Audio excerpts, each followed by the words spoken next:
स्वामी समर्थ जय जय स्वामी समर्थ। श्री स्वामी समर्थ जय जय स्वामी समर्थ।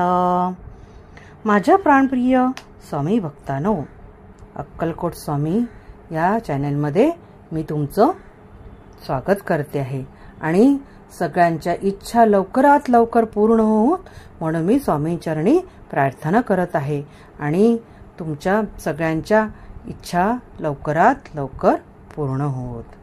माझ्या प्राणप्रिय स्वामी भक्तांनो, आपल्या आयुष्यातील सर्वात महत्त्वाची गोष्ट कोणती तर आपण सतत नामस्मरणात दंग राहायला हवे।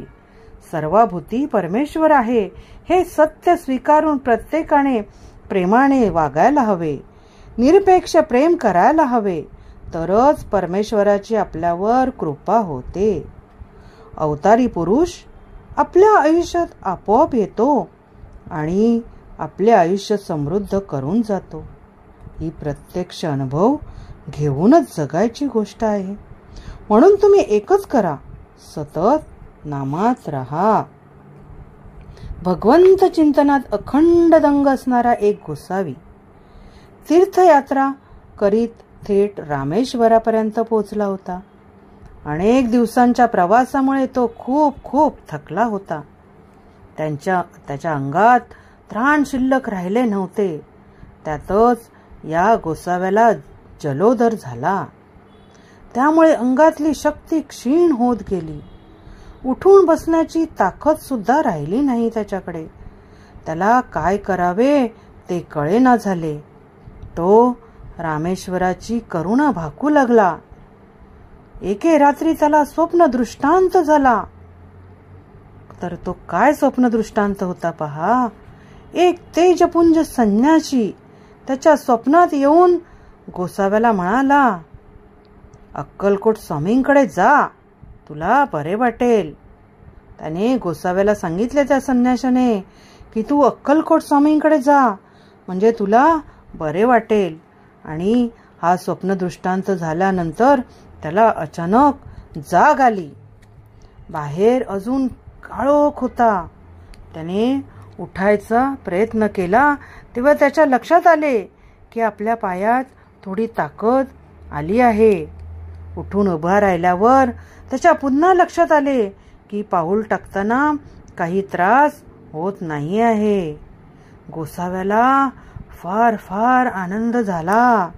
परमेश्वराची कृपा झाली आहे या आनंदात त्याने रामेश्वर सोडले आणि अक्कलकोटला जायचा रस्ता नीट विचारून घेऊन रोज थोडे अंतर तो कापू लागला। अक्कलकोटात येऊन पोहोचला तेव्हा स्वामी एका नवीन बांधलेल्या विहिरीच्या कठड्यावर बसले होते। भोवती स्वामी भक्तांची प्रचंड गर्दी उसळली होती। स्वामींपाशी पोहोचायचे कसा हा गोसाव्याकडे प्रश्न उभा राहिला होता।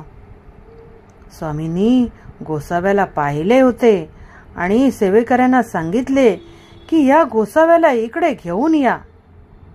गोसाव्याला आश्चर्य वाटले की स्वामींनी या उसळलेल्या गर्दीत नेमकं आपल्याला कशी काय हाक मारली। स्वामींपाशी तो जाऊन पोहोचला।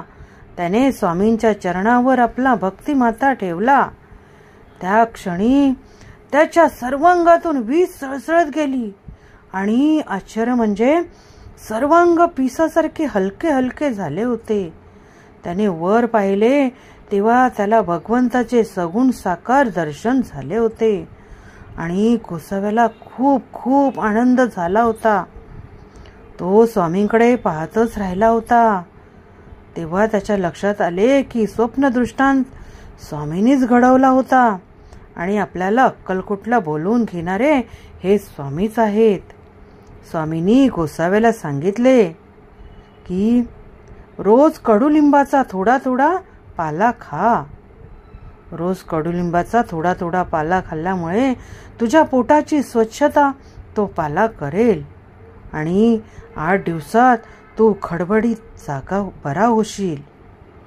स्वामींची गोसाव्यांवर पूर्ण कृपा झाली होती, कारण गोसाव्याची तपश्चर्या पूर्ण झाली होती। अनेक जन्मांची उपासना आज फळाला आली होती आणि त्यानंतर गोसावी 8 दिवसातच खडखडीत बरा झाला होता. स्वामींची कृपा झाल्यानंतर कोणाला नाही बरे वाटणार.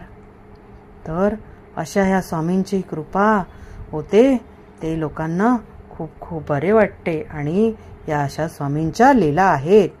तर आपण आता एक स्वामींचं कृपा तारक मंत्र म्हणूया. निशंक होई रे मना, निर्भय होई रे मना, प्रचंड स्वामीबळ पाठीसी नित्य आहे रे मना. अतर्क्य अवधूत हे स्मरणगामी, अशक्य ही शक्य करतील स्वामी, अशक्य ही शक्य करतील स्वामी. थँक्यू स्वामी.